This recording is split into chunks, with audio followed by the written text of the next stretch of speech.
Hello friend, स्वागत है आपका अपने चैनल आज क्लास में। आज के इस वीडियो में रासायनिक अभिक्रियाएं एवं समीकरण के काफ़ी महत्वपूर्ण 30 ऑब्जेक्टिव प्रश्न हम आपको बताएंगे। और ये जो 30 ऑब्जेक्टिव प्रश्न है ये बोर्ड परीक्षाओं में बार बार पूछे जाते हैं, तो एक भी प्रश्न प्लीज़ आप लोग स्किप मत कीजिएगा। वीडियो को प्लीज़ आप लोग शुरू से लेके अंत तक देखिएगा। और इस 30 ऑब्जेक्टिव प्रश्न में से जो भी प्रश्न आपको याद ना हो तो प्लीज़ आप लोग उसे नोटबुक पे लिख के ज़रूर याद कर लीजिएगा। चैनल को अभी तक आप सब्सक्राइब नहीं किए हैं तो चैनल को सब्सक्राइब कर लीजिएगा। और सब्सक्राइब करने के बाद एक बेल आइकन आता है तो बेल आइकन को भी दबा के ऑल पे कर लीजिएगा, ताकि जब भी क्लास हो तो आपके पास नोटिफिकेशन पहुंचता रहे। और जितना भी हम आपको ऑब्जेक्टिव प्रश्न बताएंगे वो एनसीईआरटी पैटर्न के आधार पर ही बताएंगे। तो वीडियो को प्लीज आप लोग शुरू से लेके अंत तक जरूर देखिएगा। आइए शुरू करते हैं पहले नंबर प्रश्न से।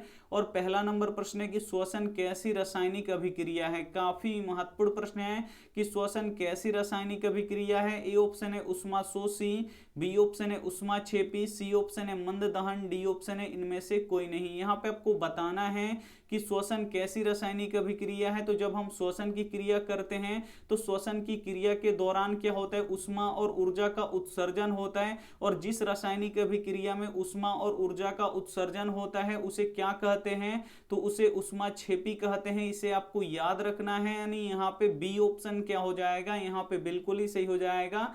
श्वसन कैसी रासायनिक अभिक्रिया है, तो उष्मा छेपी रासायनिक अभिक्रिया है, इसे आपको याद रखना है। और उष्मा शोषी रासायनिक अभिक्रिया किसे कहते हैं, तो वैसी रासायनिक अभिक्रिया जिसमें उष्मा और ऊर्जा की आवश्यकता पड़ता है उसे उष्मा शोषी अभिक्रिया कहते हैं। तो ये आपको याद रखना है। आइए देखते हैं अगला प्रश्न, 2 नंबर भी प्रश्न काफी महत्वपूर्ण है कि भौतिक परिवर्तन है। ए ऑप्शन है अस्थायी परिवर्तन, बी ऑप्शन है अस्थायी परिवर्तन, सी ऑप्शन है दोनों, डी ऑप्शन है इनमें से कोई नहीं। तो यहाँ पे पूछा गया है कि भौतिक परिवर्तन है, तो जो भौतिक परिवर्तन होता है वो अस्थायी परिवर्तन होता है।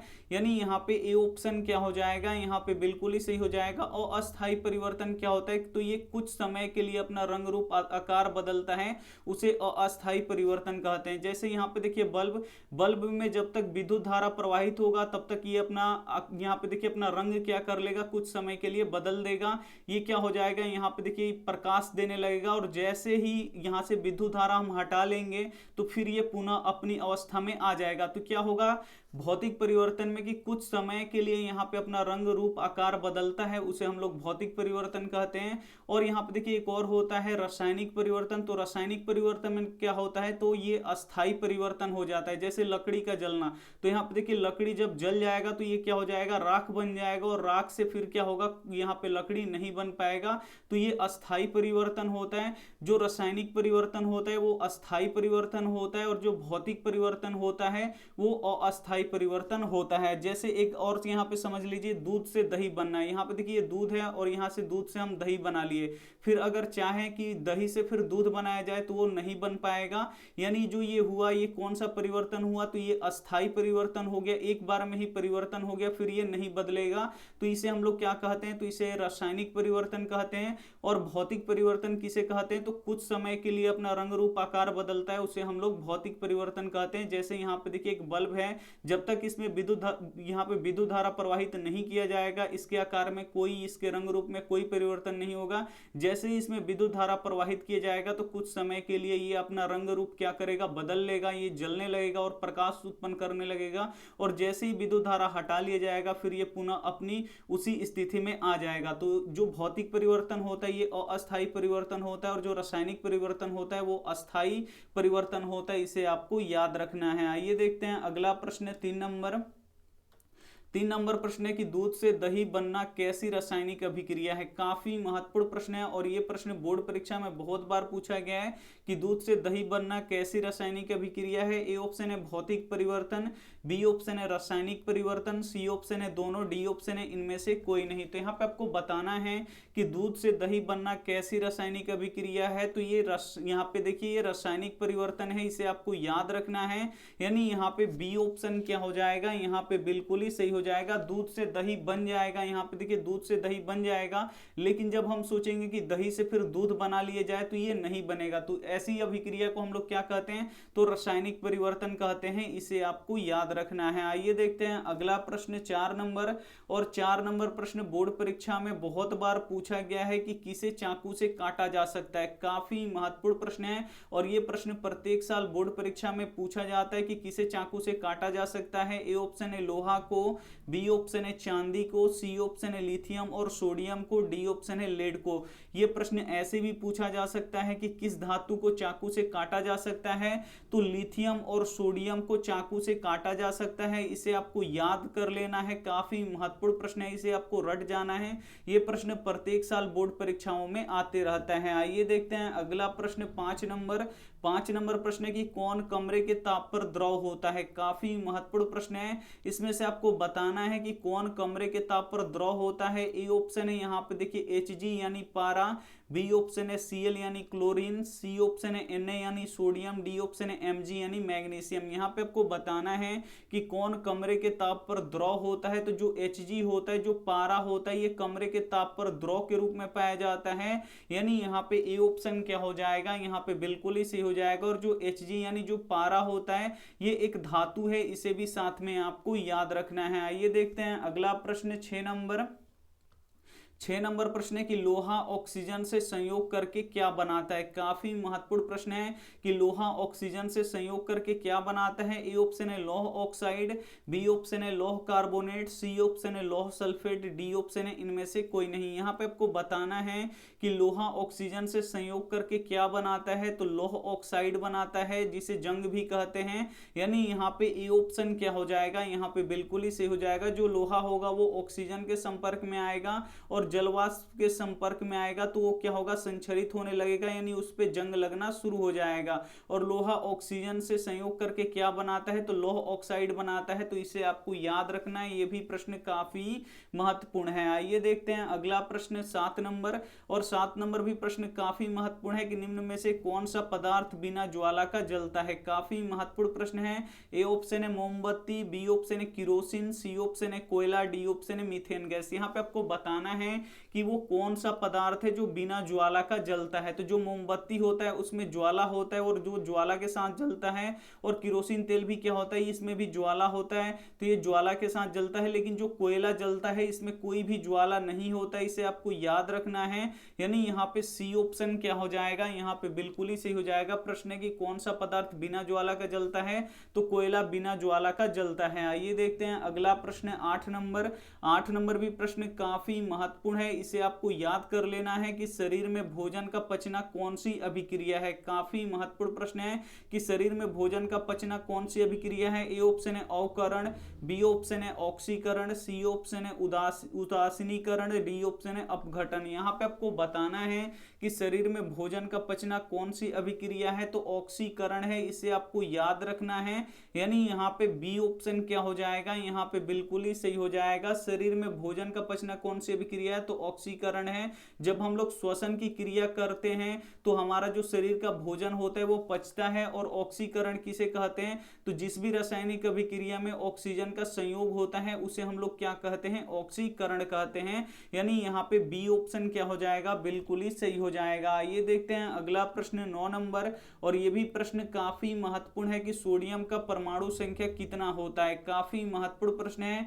ए ऑप्शन है 11, बी ऑप्शन है 13, सी ऑप्शन है 14, डी ऑप्शन है 16। यहाँ पे आपको बताना है कि सोडियम का परमाणु संख्या कितना होता है। और ये प्रश्न बोर्ड परीक्षा में बार बार पूछा जाता है। तो सोडियम का परमाणु संख्या 11 होता है, इसे आपको याद रखना है। और सोडियम को Na से सूचित किया जाता है, तो ये भी साथ में आपको याद रखना है। आइए देखते हैं अगला प्रश्न 10 नंबर। 10 नंबर प्रश्न है कि लाफिंग गैस का रासायनिक सूत्र क्या होता है। काफी महत्वपूर्ण प्रश्न है। ए ऑप्शन है N2O, बी ऑप्शन है N2, यहाँ पे सी ऑप्शन है SO2, डी ऑप्शन है O2। यहाँ पे आपको बताना है कि लाफिंग गैस का रासायनिक सूत्र क्या होता है। तो लाफिंग गैस का रासायनिक सूत्र N2O होता है, इसे आपको याद रखना है। यानी यहाँ पे ए ऑप्शन क्या हो जाएगा, यहाँ पे बिल्कुल ही सही हो जाएगा। अगर लाफिंग गैस किसी को लग जाए या वो लाफिंग गैस सूंघ ले तो क्या करने लगेगा, ऑटोमेटिक वो हंसने हंसने लगेगा। जब तक यहाँ पे लाफिंग गैस का असर रहेगा वो हंसते ही रहेगा। तो यही है लाफिंग गैस, और लाफिंग गैस का रासायनिक सूत्र क्या होता है, तो N2O होता है। इसे आपको याद रखना है। आइए देखते हैं अगला प्रश्न 11 नंबर, और 11 नंबर भी प्रश्न काफी महत्वपूर्ण है। इसे आपको याद रखना है कि निम्न में से कौन सबसे अधिक विद्युत ऋणात्मक तत्व है। काफी महत्वपूर्ण प्रश्न है कि निम्न में से कौन सबसे अधिक विद्युत ऋणात्मक तत्व है। ए ऑप्शन है Cl यानी क्लोरीन, बी ऑप्शन है F यानी फ्लोरीन, बी यहाँ पे सी ऑप्शन है Br यानी ब्रोमीन, डी ऑप्शन है I यानी आयोडीन। यहाँ पे आपको बताना है कि निम्न में से कौन सबसे अधिक विद्युत ऋणात्मक तत्व है। तो इसे आपको याद रखना है। फ्लोरीन जो है ये सबसे अधिक विद्युत ऋणात्मक तत्व है, यानी यहाँ पे बी ऑप्शन क्या हो जाएगा, यहाँ पे बिल्कुल ही सही हो जाएगा। इसे आपको याद रखना है। आइए देखते हैं अगला प्रश्न 12 नंबर, और 12 नंबर भी प्रश्न काफी महत्वपूर्ण है कि सिल्वर क्लोराइड को सूर्य के प्रकाश में रखने पर क्या प्राप्त होता है। काफी महत्वपूर्ण प्रश्न है। ए ऑप्शन है Cu यानी कॉपर, बी ऑप्शन है Ag यानी चांदी, सी ऑप्शन है S, डी ऑप्शन है Br यानी ब्रोमीन। यहाँ पे आपको बताना है कि सिल्वर क्लोराइड को सूर्य के प्रकाश में रखने पर क्या प्राप्त होता है, तो चांदी प्राप्त होता है, यानी Ag प्राप्त होता है। इसे आपको याद रखना है, यानी यहाँ पे बी ऑप्शन क्या हो जाएगा, यहाँ पे बिल्कुल ही सही हो जाएगा। और एक प्रश्न ये भी पूछा जाता है कि सिल्वर क्लोराइड का रंग कैसा होता है, तो सिल्वर क्लोराइड का रंग हरा होता है। तो ये भी साथ में आपको याद रखना है। आइए देखते हैं अगला प्रश्न 13 नंबर। 13 नंबर प्रश्न है कि रासायनिक अभिक्रिया के दौरान किसी पदार्थ में ऑक्सीजन का ह्रास क्या कहलाता है। काफी महत्वपूर्ण प्रश्न है कि रासायनिक अभिक्रिया के दौरान किसी पदार्थ में ऑक्सीजन का ह्रास, यानी ऑक्सीजन उसमें से बाहर निकलेगा। यहाँ पे देखिए O2 क्या होगा, उसमें से बाहर निकलेगा अलग होकर, तो उसे क्या कहते हैं। ए ऑप्शन है उपचयन, बी ऑप्शन है अपचयन, सी ऑप्शन है संक्षारण, डी ऑप्शन है इनमें से कोई नहीं। तो रासायनिक अभिक्रिया के दौरान किसी पदार्थ से ऑक्सीजन का ह्रास क्या कहलाता है। अगर ऑक्सीजन निकलेगा उससे अलग होकर पदार्थ से, तो उसे हम क्या बोलेंगे, तो उसे अपचयन बोलेंगे। इसे आपको याद रखना है, यानी यहाँ पे बी ऑप्शन क्या हो जाएगा, बिल्कुल ही सही हो जाएगा। और जिस भी रासायनिक अभिक्रिया में ऑक्सीजन का योग होगा, यानी ऑक्सीजन उसमें जाके जुटेगा, उसे हम लोग क्या बोलेंगे, तो उपचयन बोलेंगे। तो ये भी साथ में आपको याद रखना है। आइए देखते हैं अगला प्रश्न यहाँ पे 14 नंबर, और 14 नंबर प्रश्न है कि उपचयन वह प्रक्रिया है जिसमें अभी हम आपको बताए हैं कि जो अपचयन होता है, अपचयन जो होता है इसमें क्या होता है, ऑक्सीजन बाहर निकलता है, ऑक्सीजन क्या होता है इससे बाहर निकलता है। और उपचयन में क्या होता है कि ऑक्सीजन जुटता है, यानी यहाँ पे ऑक्सीजन का योग होगा, यानी यहाँ पे ए ऑप्शन क्या हो जाएगा, बिल्कुल ही सही हो जाएगा। तो ये प्रश्न, दोनों ही प्रश्न आपको उपचयन और अपचयन दोनों ही आपको याद रखना है। आइए देखते हैं अगला प्रश्न 15 नंबर। 15 नंबर प्रश्न है कि सोडियम को किरोसिन तेल में डुबा के क्यों रखा जाता है। काफी महत्वपूर्ण प्रश्न है, और ये भी प्रश्न बोर्ड परीक्षा में बहुत बार पूछा जाता है कि सोडियम को किरोसिन तेल में डुबा के क्यों रखा जाता है। ए ऑप्शन है वाष्प न बन जाए, बी ऑप्शन है ऑक्सीजन से प्रतिक्रिया से बचाने के लिए, बी ऑप्शन है पिघल ना जाए, डी ऑप्शन है इनमें से कोई नहीं।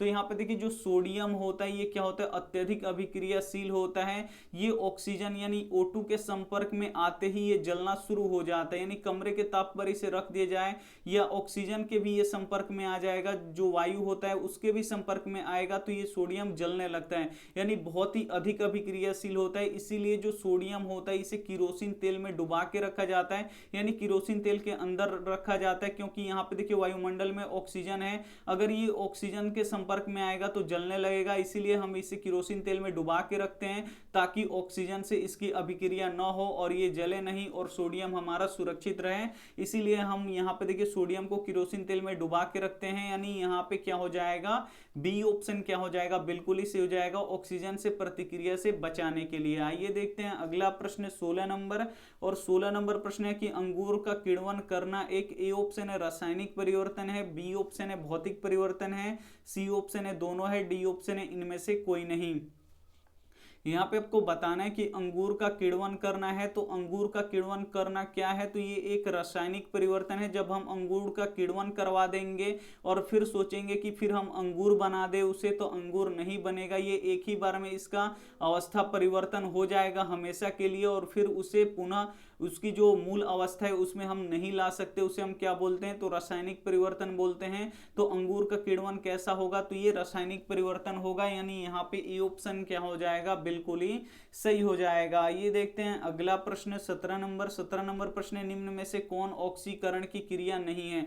इसमें से आपको बताना है कि कौन ऑक्सीकरण की क्रिया नहीं है। ए ऑप्शन है दहन, बी ऑप्शन है श्वसन, सी ऑप्शन है भोजन का पाचन, डी ऑप्शन है अवक्षेपण। यहाँ पे आपको बताना है कि निम्न में से कौन ऑक्सीकरण की क्रिया नहीं है। ऑक्सीकरण किसे कहते हैं, तो जिसमें क्या होता है कि ऑक्सीजन का योग होता है, उसमें ऑक्सीजन का योग होता है या ऑक्सीजन का यूज होता है, उसे हम लोग क्या कहते हैं, तो ऑक्सीकरण कहते हैं। तो दहन, यहाँ पे देखिए दहन क्या होता है, तो जलना होता है, और कोई भी जलता है तो वो ऑक्सीजन के, यहाँ पे ऑक्सीजन के साथ ही उसमें ऑक्सीजन का रहना बहुत ही जरूरी है। अगर ऑक्सीजन नहीं रहेगा तो कोई भी पदार्थ, लकड़ी हो या कुछ भी हो, वो नहीं जलेगा। जब दहन की क्रिया होता है तो उसमें ऑक्सीजन भी साथ में यहाँ पे उसका प्रयोग होता है, साथ में जलता है। तो दहन की क्रिया में ऑक्सीजन की आवश्यकता होता है, तो ये ऑक्सीकरण है, ये आपको याद रखना है। श्वसन की क्रिया में यहाँ पे देखिए ऑक्सीजन ही हम लोग प्रयोग करते हैं, तो श्वसन की क्रिया में भी ऑक्सीजन की आवश्यकता पड़ता है, तो ये भी ऑक्सीकरण है। भोजन का पाचन, यहाँ पे देखिए श्वसन जब हम करते हैं तभी हमारा भोजन भी पचता है, तो इसमें भी ऑक्सीजन का प्रयोग होता है, तो ये भी ऑक्सीकरण है। लेकिन जो अवक्षेपण अभिक्रिया होता है, इसमें क्या होता है, ऑक्सीजन का कोई भी यूज नहीं होता है, यानी यहाँ पे डी ऑप्शन क्या हो जाएगा, यहाँ पे बिल्कुल ही सही हो जाएगा। ये देखते हैं अगला प्रश्न 18 नंबर प्रश्न है कि रासायनिक समीकरण अभिक्रिया का है। काफी महत्वपूर्ण प्रश्न है कि रासायनिक समीकरण अभिक्रिया का है। ए ऑप्शन है संक्षिप्त रूप, बी ऑप्शन है सांकेतिक रूप, सी ऑप्शन है पूर्ण रूप, डी ऑप्शन है इनमें से कोई नहीं। यहाँ पे आपको बताना है कि रासायनिक समीकरण अभिक्रिया का क्या है, तो ये एक संक्षिप्त रूप है, इसे आपको याद रखना है। यानी यहाँ पे क्या हो जाएगा, ए ऑप्शन क्या हो जाएगा, बिल्कुल ही सही हो जाएगा। जैसे हमको यहाँ पे देखिए, यहाँ पे लिखना अगर हमको H2SO4, यानी यहाँ पे देखिए हमको लिखना है हाइड्रोक्लोरिक अम्ल, यहाँ पे लिखना है, यानी हमको हाइड्रोक्लोरिक अम्ल लिखना है, तो इसे बहुत ही लंबा, अगर हिंदी में लिखेंगे तो बहुत ही लंबा होगा। अगर इसे हम देखिए संक्षिप्त रूप में लिखेंगे तो HCl लिख देंगे। HCl क्या होता है, तो ये हाइड्रोक्लोरिक अम्ल होता है, और यही क्या है, यहाँ पे संक्षिप्त रूप है। रासायनिक समीकरण अगर लिखा जाएगा तो उसका यहाँ पे संक्षिप्त रूप हम कैसे लिख सकते हैं। अगर हाइड्रोक्लोरिक अम्ल है तो इसको बहुत ही लंबा लिखना पड़ेगा, लेकिन इसका संक्षिप्त रूप क्या हो जाएगा, HCl। HCl का मतलब ही क्या होता है, हाइड्रोक्लोरिक अम्ल होता है। आइए देखते हैं अगला प्रश्न 19 नंबर, और 19 नंबर प्रश्न है कि संगमरमर का रासायनिक सूत्र क्या होता है। काफी महत्वपूर्ण प्रश्न है ये आपको याद होना चाहिए कि संगमरमर का रासायनिक सूत्र क्या होता है। ए ऑप्शन है यहाँ पे देखिए NaCl, बी ऑप्शन है CaOCl2, सी ऑप्शन है यहाँ पे CaO, यहाँ पे डी ऑप्शन है CaCO3। तो यहाँ पे आपको बताना है कि संगमरमर का रासायनिक सूत्र क्या होता है, तो CaOCO3 होता है, इसे आपको याद रखना है। यानी यहाँ पे डी ऑप्शन क्या हो जाएगा, यहाँ पे बिल्कुल ही सही हो जाएगा। आइए देखते हैं अगला प्रश्न यहाँ पे 20 नंबर, और 20 नंबर भी प्रश्न काफी महत्वपूर्ण है कि संक्षारण किस प्रकार की अभिक्रिया है। यहाँ पे आपको बताना है कि संक्षारण किस प्रकार की अभिक्रिया है। ए ऑप्शन है उपचयन अभिक्रिया, बी ऑप्शन है अपचयन अभिक्रिया, सी ऑप्शन है संयोजन अभिक्रिया, डी ऑप्शन है अवक्षेपण अभिक्रिया। तो यहाँ पे देखिए संक्षारण क्या होता है, तो जंग लगता है। तो यहाँ पे देखिए जब लोहे पे जंग लगता है तो इसमें क्या होता है, तो इसमें ऑक्सीजन की उपस्थिति में और जल वाष्प की उपस्थिति में क्या होता है, जंग लगता है। और यहाँ पे देखिए संक्षारण क्या होता है, तो इसमें ऑक्सीजन की उपस्थिति में जंग लगता है, यानी वो संक्षरित होता है, यानी इसमें ऑक्सीजन का उपयोग हो रहा है। और जिस भी रासायनिक अभिक्रिया में ऑक्सीजन का उपयोग होता है उसे हम लोग क्या कहते हैं, उपचयन अभिक्रिया कहते हैं। यानी यहाँ पे बी ऑप्शन क्या हो जाएगा, यहाँ पे बिल्कुल ही सही हो जाएगा। और अपचयन अभिक्रिया में क्या होता है, तो ऑक्सीजन उससे अलग होकर बाहर निकलता है। यहाँ पे देखिए जंग कब लगता है, जब इसमें ऑक्सीजन आकर मिले और जलवाष्प आकर मिले, तभी इसमें जंग यहाँ पे लगेगा। लेकिन यहाँ पे देखिए क्या हो जाएगा, संक्षारण में ऑक्सीजन यहाँ पे आके मिलेगा, और जिस भी रासायनिक अभिक्रिया में ऑक्सीजन आके मिलता है उसे उपचयन अभिक्रिया कहते हैं। यानी यहाँ पे बी ऑप्शन क्या हो जाएगा, बिल्कुल ही सही हो जाएगा। और 21 नंबर प्रश्न काफी महत्वपूर्ण है कि चिप्स के पैकेट में कौन सा गैस भरा रहता है। काफी महत्वपूर्ण प्रश्न है कि चिप्स के पैकेट में कौन सा गैस भरा रहता है। ए ऑप्शन है अमोनिया, बी ऑप्शन है नाइट्रोजन, सी ऑप्शन है ऑक्सीजन, डी ऑप्शन है हाइड्रोजन। यहाँ पे आपको बताना है कि चिप्स के पैकेट में कौन सा गैस भरा रहता है, तो नाइट्रोजन गैस भरा रहता है, N2 गैस। यानी यहाँ पे बी ऑप्शन क्या हो जाएगा, यहाँ पे बिल्कुल ही सही हो जाएगा, इसे आपको याद रखना है। जब हम चिप्स का पैकेट यहाँ पे खरीदते हैं उसमें सिर्फ हवा रहता है, वो हवा नहीं रहता है, उसमें क्या होता है, उसमें नाइट्रोजन गैस भरा रहता है, ताकि जो उसमें का अंदर का चिप्स हो वो जल्दी खराब ना हो। उसे खराब होने से बचाने के लिए जो चिप्स का पैकेट होता है उसमें देखते होंगे कि बहुत सारा हवा भरा रहता है, वो हवा नहीं होता है, वो नाइट्रोजन गैस होता है, N2 गैस होता है। इसे आपको याद रखना है। आइए देखते हैं अगला प्रश्न 22 नंबर प्रश्न है कि तांबे के वस्तुओं पर हरी परत का जमना क्या कहलाता है। काफी महत्वपूर्ण प्रश्न है। ए ऑप्शन है ऑक्सीकरण, बी ऑप्शन है अवकरण, सी ऑप्शन है संक्षारण, डी ऑप्शन है इनमें से कोई नहीं। यहाँ पे आपको बताना है कि तांबे की वस्तुओं पर हरी परत का जमना क्या कहलाता है। जो तांबे की जो बर्तनें होती हैं या वस्तुएं होती हैं उस पे हरा हरा कलर का यहाँ पे परत जमने लगता है, वो क्या कहलाता है उसका। तो इस पे ये जो तांबे की वस्तु है वो खराब हो रहा है, उसका संक्षारण हो रहा है, यानी उस पे जंग लग रहा है, यानी यहाँ पे सी ऑप्शन क्या हो जाएगा, यहाँ पे बिल्कुल ही सही हो जाएगा। ये देखते हैं अगला प्रश्न 23 नंबर। और 23 नंबर यहाँ पे प्रश्न देखिए कि संक्षारण का उदाहरण है। यहाँ पे आपको बताना है संक्षारण यानी जंग लगना का उदाहरण क्या है। तो यहाँ पे देखिए ये ऑप्शन है लोहे में जंग लगना। संक्षारण क्या होता है, तो संक्षारण का अर्थ होता है यानी उस पे जंग लगना, कोई भी वस्तु हो उसे वो संक्षारण में क्या करता है, खराब करता है। तो यहाँ पे देखिए लोहे में जंग लगना ये संक्षारण का उदाहरण है। और उसके बाद चांदी की वस्तु के ऊपर काली परत का चढ़ना, जो चांदी की वस्तुएं होती है उसके ऊपर काली काली परत जमती है और चांदी वो खराब होने लगती है, यानी वो संक्षरित होने लगती है, यानी वो सड़ने लगती है या उस पर जंग लगने लगता है। तो ये भी क्या है, संक्षारण का उदाहरण है। और यहाँ पे देखिए तांबे के बर्तन के ऊपर, यहाँ पे देखिए तांबे के बर्तन पर हरे रंग का परत का बनना, ये भी क्या है, संक्षारण है। ये तीनों है, यानी यहाँ पे डी ऑप्शन क्या हो जाएगा, यहाँ पे बिल्कुल ही सही हो जाएगा। ये देखते हैं अगला प्रश्न 24 नंबर। 24 नंबर प्रश्न है कि सीएनजी का मुख्य अवयव निम्न में से कौन सा है। काफी महत्वपूर्ण प्रश्न है। ए ऑप्शन है मीथेन, बी ऑप्शन है इथेन, सी ऑप्शन है प्रोपेन, डी ऑप्शन है इनमें से कोई नहीं। यहाँ पे आपको बताना है कि सीएनजी का मुख्य अवयव कौन सा होता है। तो सीएनजी का फुल फॉर्म क्या होता है, तो कंप्रेस्ड, यहाँ पे देखिए कंप्रेस्ड नेचुरल गैस होता है। और इसका उपयोग कहाँ पे होता है, तो इसका उपयोग हम जो वाहन होते हैं, जो बड़े शहरों में वाहन होते हैं वो इसी सीएनजी पे चलता है, यानी गैस पे चलता है। जो दिल्ली की बसें होती है, कोलकाता की होती है, उसमें डीजल पेट्रोल बहुत ही कम उपयोग होता है। ज्यादातर जो गाड़ियां होती हैं ये सीएनजी पे ही चलती है। और सीएनजी का मुख्य अवयव क्या होता है, तो मीथेन होता है। इसे आपको याद रखना है, यानी यहाँ पे ए ऑप्शन क्या हो जाएगा, बिल्कुल ही सही हो जाएगा। और सीएनजी का उपयोग हम लोग खाना बनाने में नहीं करते हैं, तो ये आपको याद रखना है। सीएनजी का प्रयोग कहाँ पे होता है, तो वाहनों के ईंधन के रूप में होता है। और सीएनजी का पूरा नाम क्या होता है, तो कंप्रेस्ड नेचुरल गैस होता है। तो ये भी साथ में आपको याद रखना है। आइए देखते हैं अगला प्रश्न 25 नंबर। 25 नंबर प्रश्न है कि एलपीजी का मुख्य घटक निम्न में से कौन सा है। यहाँ पे आपको बताना है कि एलपीजी का मुख्य घटक कौन सा है। ए ऑप्शन है मीथेन, बी ऑप्शन है इथेन, सी ऑप्शन है प्रोपेन, डी ऑप्शन है ब्यूटेन। एलपीजी का मतलब क्या होता है, तो लिक्विफाइड पेट्रोलियम गैस होता है। इसे आपको याद रखना है। और इसका प्रयोग कहाँ पे होता है, तो जो हमारे घरों की जो सिलेंडर होते हैं, और जो ये सिलेंडर होते हैं, इसी सिलेंडर में क्या होता है, एलपीजी गैस भरा रहता है, जिससे हमारे घरों में खाना पकता है, वो यही एलपीजी होता है। और इसका मुख्य घटक क्या होता है, ब्यूटेन होता है। इसे आपको याद रखना है, यानी यहाँ पे बी ऑप्शन, यहाँ पे डी ऑप्शन क्या हो जाएगा, बिल्कुल ही सही हो जाएगा। और सीएनजी जो कंप्रेस्ड नेचुरल गैस है, इसका मुख्य घटक क्या होता है, मीथेन होता है। और ब्यूटेन किसका होता है, तो एलपीजी का होता है। इसे आपको याद रखना है। आइए देखते हैं अगला प्रश्न 26 नंबर। और 26 नंबर प्रश्न काफी महत्वपूर्ण है कि एलपीजी एक गंधहीन गैस है। जो एलपीजी गैस होता है ये एक गंधहीन गैस होता है, इसमें कोई भी गंध नहीं होता है। इसमें गंध के लिए क्या मिलाया जाता है, जब हमारे घर में गैस का रिसाव होता है तो वो महकने लगता है। लेकिन जो प्योर एलपीजी गैस होता है जो निकलता है, उसमें कोई भी गंध नहीं होता है। इसमें गंध का पता लगाने के लिए क्या मिलाया जाता है, तो इसमें ए ऑप्शन है मीथेन, बी ऑप्शन है इथेन, सी ऑप्शन है प्रोपेन, डी ऑप्शन है एथिल मार्केप्टोन। तो जो गैस हम लोगों का महकता है जब खुला रह जाता है, यहाँ पे देखिए जो हमारा चूल्हा होता है वो गैस वाला, वो खुला रह जाता है तो उसमें से गंध निकलने लगता है और हमको पता लग जाता है कि जो हमारा गैस है वो खुला है, तो पता लग जाता है। तो उसमें कौन सा गैस मिलाया जाता है, किसका वो गंध आता है, तो वो इथिल मार्केप्टोन का आता है। इसे आपको याद रखना है, यानी यहाँ पे डी ऑप्शन क्या हो जाएगा, यहाँ पे बिल्कुल ही सही हो जाएगा। ये देखते हैं अगला प्रश्न 27 नंबर कि रासायनिक अभिक्रिया में जो पदार्थ भाग लेते हैं उसे क्या कहते हैं। ए ऑप्शन है अभिकारक,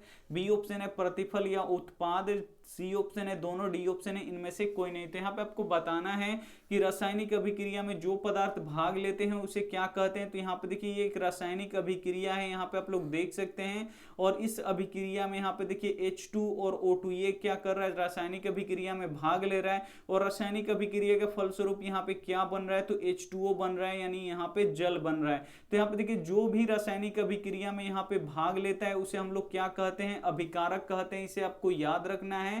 यानी यहाँ पे ए ऑप्शन क्या हो जाएगा, यहाँ पे बिल्कुल ही सही हो जाएगा।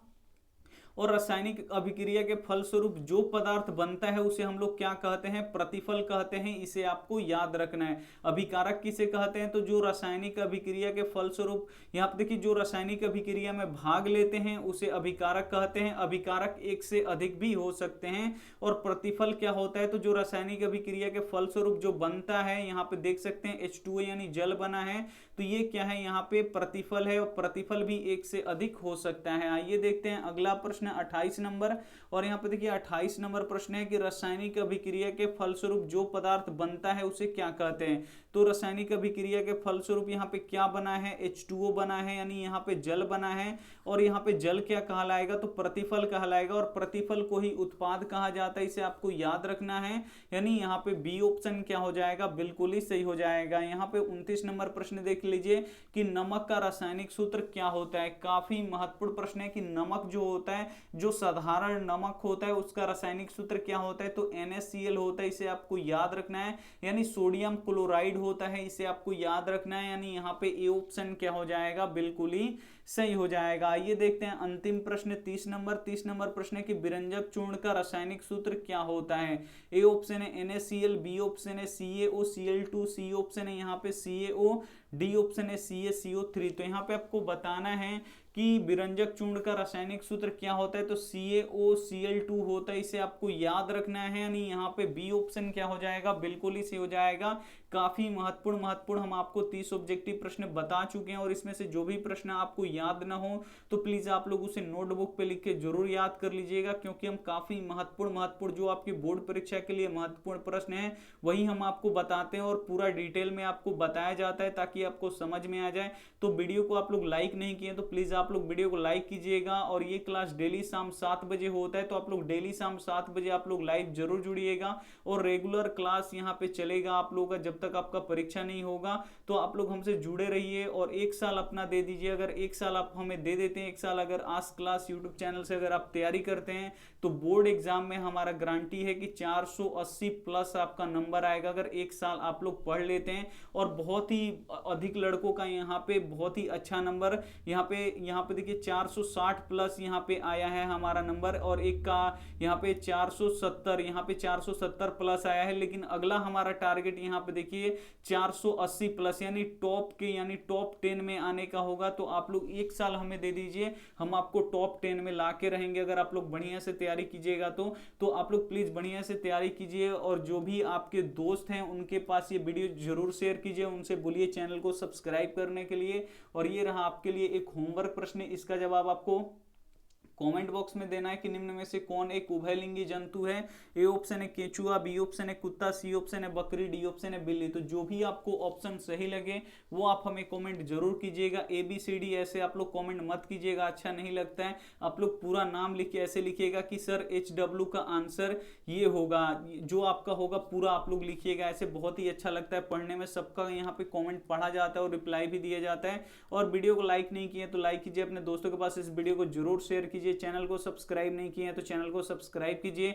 और सब्सक्राइब करने के बाद बेल आइकन आता है तो बेल आइकन को भी दबाइए और ऑल पे कर लीजिए, ताकि जब भी क्लास हो तो नोटिफिकेशन पहुंचता रहे। और आप लोग लाइव क्लास में जुड़े रहिए। और टाइम आप लोग नोट कर लीजिए, 7 बजे शाम में डेली आपको जुड़ना है। अगर आपको 480 प्लस लाना है नंबर, तो टॉप 10 में अगर आपको आना है तो आपको क्या करना है, डेली शाम 7 बजे यहाँ पे आपको जुड़ना है। और सभी विषय का यहाँ पे अभी ऑब्जेक्टिव चल रहा है, कुछ दिन बाद यहाँ पे सब्जेक्टिव भी चलेगा, फिर मैथ भी चलेगा, सब चीज यहाँ पे चलेगा। बस आप लोग यहाँ से पढ़ते रहिए, 1 साल में आपको बहुत ही अच्छा तैयारी करवा दिया जाएगा। थैंक यू फॉर वॉचिंग, मिलते हैं अगले वीडियो में। तब तक अपना ध्यान रखिए, मन लगा के पढ़ाई कीजिए। Take care and bye.